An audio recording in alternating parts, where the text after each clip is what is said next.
Hey, I'm Greg Schweitzer. I'm the founder and chief catalyst of Catalyst Transformation Institute, and I'm your coach for all things associated with doing your best work and living your best life. And I want to ask you, have you ever heard the phrase that says, no man is an island? Right? It's been around for some time, and most people don't know the origins of that. But I want to ask you about this because I want to talk to you about a topic today that I believe is going to be really important in the way that you are able to create change and betterness in your life and in your work, right? To bring some momentum and some exponential growth to whatever it is that you want to make happen. But the phrase, no man is an island, actually comes from a poem by a man named John Donne. And this guy was a poet about 400 years ago. He wrote this poem. This is the origins of that phrase, no man is an island. And what's interesting here is that we've all, for the most part, most of us have heard that phrase, no man is an island, and understand that to mean different things. And I want to kind of share with you the origins and the original meaning and how that can apply to what you're swinging for when you're out there doing your work and living your life, okay? So John Donne, in this poem, he has this one line that says, any man's death diminishes me because I am involved in mankind. And I think it's really important for us to be able to recognize the vast importance of having other people in our life. That everything that we do and everything that other people do, we affect each other. Even those things that sometimes we think nobody's watching, right? Or nobody knows, in some way it can come out and affect other people. And if we're going to have other people be that connected to us, because we can't help it, and it's in our human nature, we want to make sure that we're being very purposeful with the people that we're allowing in our lives.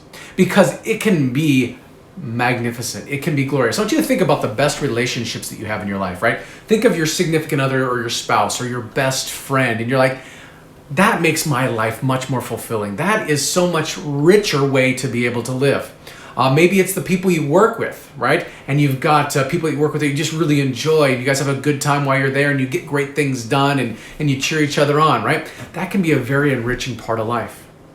And yet there are probably those people or those experiences in your life where you've had people that kind of drag you down. They're like energy vampires to you, right? And those relationships. So people have a profound effect over our lives. And what I want to do is share with you some insights today on creating strategic alliances in a way that's going to be fruitful for both the fulfillment of your personal life as well as your personal and business life. You ready for that? Good. So here's the first thing we're going to talk about. Is that when you're looking at creating strategic alliances, I want you to think about why. Like, what's in having a strategic alliance? Obviously, there's the fulfillment of having nice relationships. But when you look at the idea of a strategic alliance, that wording, it reminds me of war. Now, I know that might seem kind of dark, but that's not my intention here. Because the fact of the matter is that we always are having challenges and things we have to overcome. But when you look at some of the great strategies of war, sometimes opposing forces or opposing sides will come together against a common enemy. When you look at things that happened like in the Civil War, there were the colonials that were these a militia, basically. They weren't actually trained soldiers, but in order to win the war, the soldiers actually had to, and the government had to actually engage this militia and use them in their strategies to be able to battle. So who are your strategic alliances? How are you battling in a way that's helping you to be able to win? Let's talk about the important pieces, okay? The characteristics of what you should be looking for to be purposeful with the people that you're allowing into your life and into your work. One of my favorite authors says, and his name is Matthew Kelly, by the way, he says that the world gets out of the way for people who know who they are and where they're going. And then he comes in and says, anyone or anything that does not help you to be your best self and live your best life is too small for you. So the very first characteristic I want to share with you is trust. When you're looking about who you're going to allow into your life, who you're going to allow into your business, who's going to be a strategic partner for you, trust is of utmost importance. And see, here's the interesting thing about trust. Trust is earned. Trust is also given. Okay? And what I mean by this is that on the side of the people who want to be a part of your life, or you're thinking about allowing into your life, they need to be able to earn that trust. As a matter of fact, if I were you, I would start small. What are some small things that you can trust them with to kind of test the waters? See how they respond, see how responsible they are with everything that's important to you, okay? Whether it's your heart or your finances or your business or whatever it might be, your kids for that matter, right? What can I trust you with this, okay? So start small with this. And that's on our side. Trust is something we give, okay? And it's something that they earn. I also know that sometimes we can give trust to a person without having actually, vetted that person. Sometimes it's like, oh, that sounds so good. It's going to get so amazing. We get emotionally caught up and then we just say, yes. And we trust the situation. And I know, you have, I have, we've all been burned in some way, shape, or form. So just make sure that you're being very purposeful and careful with the level of trust that you're giving to people and make them earn it. Right? If they really want to be part of the great thing that you're offering them, which is yourself, by the way, don't underestimate that. If you're offering even just yourself in a relationship, friendship, or whatever it might be, partnership, it's enough. It's enough. And you should protect that. And you should be able to be in a position where somebody can be trustworthy with that. All right. Next thing I want to talk about is personal character. When you're looking at creating strategic alliances with people, their personal character matters. I feel very, very, very strongly about this, okay? So let's talk about what I mean by character, because that word sometimes can feel a little elusive, right? So character really comes down to how do they behave? How do they show up in certain situations? One of the most important situations that you can ask yourself is, how does this person show up when the pressure's on? Okay? We as human beings have values in our life. We have ways that we behave and the ways that we show up. And sometimes those ways seem to be just fine until we hit threshold, until we're kind of backed into a corner. And you need to know what these people are going to be like when that happens, because you are counting on these people. Right? You're counting on this person to be in your corner. And if things get a little uncomfortable, a little bit weird, and they do at times and in life and in business, you need to know, are they going to fold up? Are they going to throw you under the bus? Are they going to back you up? Are they going to be able to stand toe to toe with you or side by side with you against your giants? That's what character is all about. Okay? The third piece I want to share with you is like-mindedness. Okay? Now, this is really very interesting, because when I think of like-mindedness, I'm talking specifically about values, beliefs, and modes of thinking, okay? Now, I've shared this before, but we all have personal values, right? Personal and professional values, things that are really important to us about life. And to align ourselves with people who have similar values really brings fulfillment in a relationship. Plus, when it comes to taking action, making things happen, chances are you're going to land in the same zone when it comes to having like values.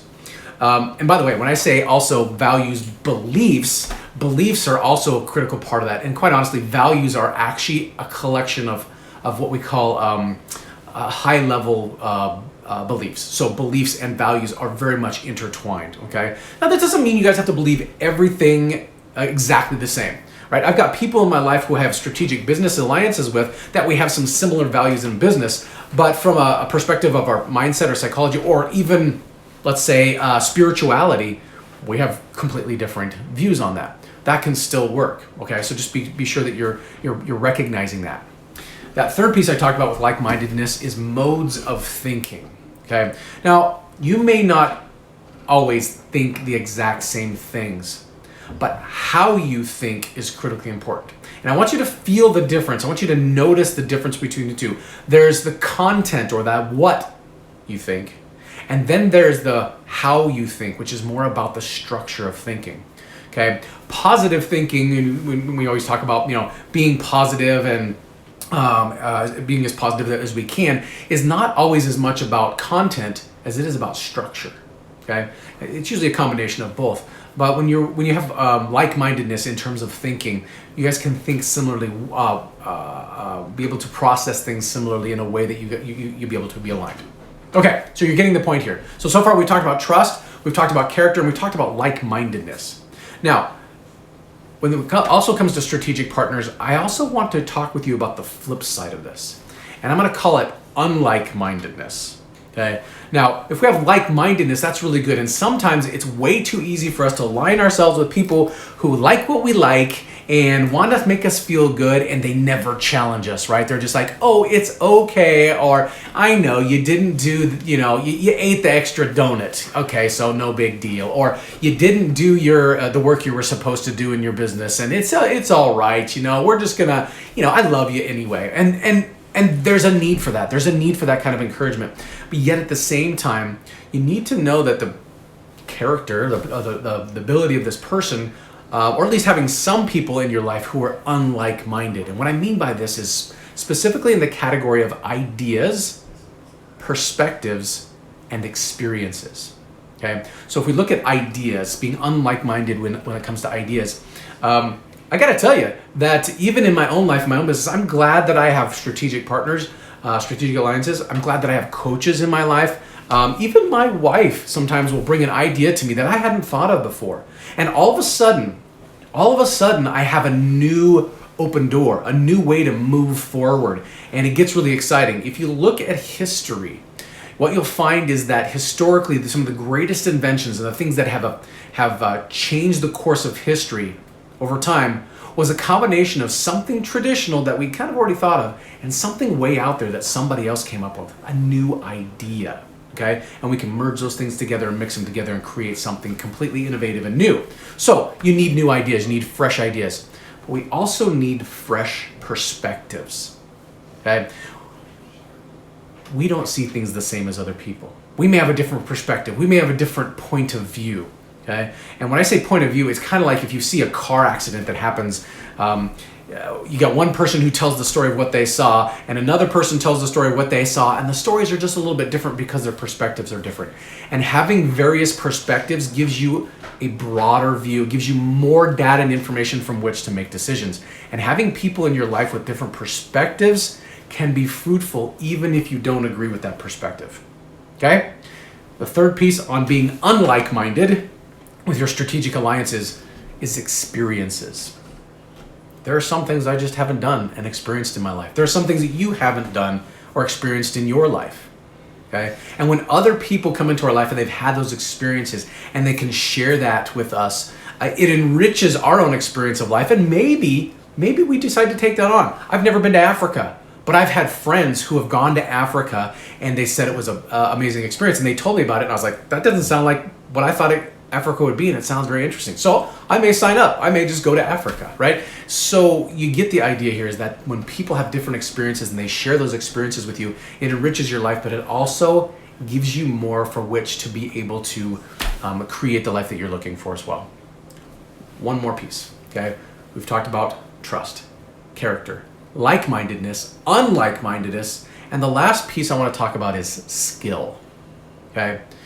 And when we're talking about skill, I'm talking about both the tactical kinds of skills and the more ethereal types of skills.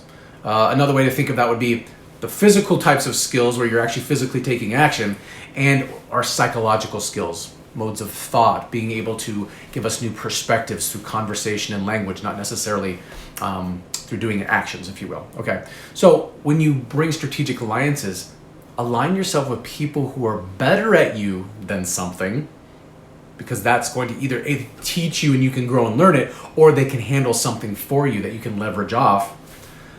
Or on the flip side, you bring a strategic alliance with somebody whose skill level or whose skill is completely different than yours, that you don't have at all, right? And you can bring them into your world as well. So there's the one part of learning a new skill, but then the other part of just leveraging somebody else's genius, which is very, very powerful. Okay, we're looking at doing some additions to our house, like a deck, or maybe putting some new siding on it. And if I wanted to, I could probably get out there and help somebody, right, be able to do that. But there's no way I could do it on my own. So make a strategic alliance with somebody who's really good at this stuff. I have a brother who runs a commercial construction company, and man, he's really good at what he does.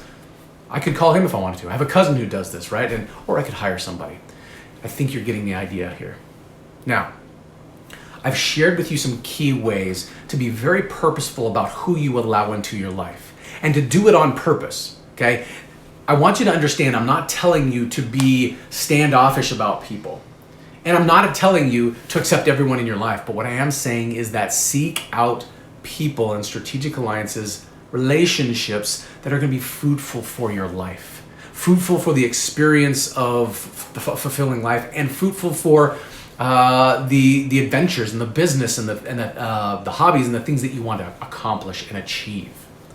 There's one more caveat to this piece, and it's very, very, very important. So if you hear nothing else from me today, I want you to hear this about strategic alliances.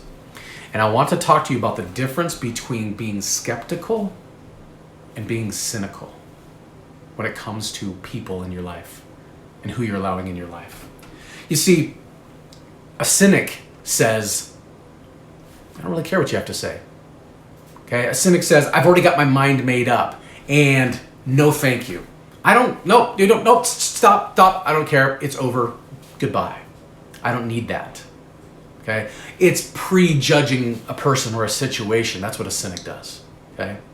They say to themselves, or they say to the world, my hallucinations are just fine.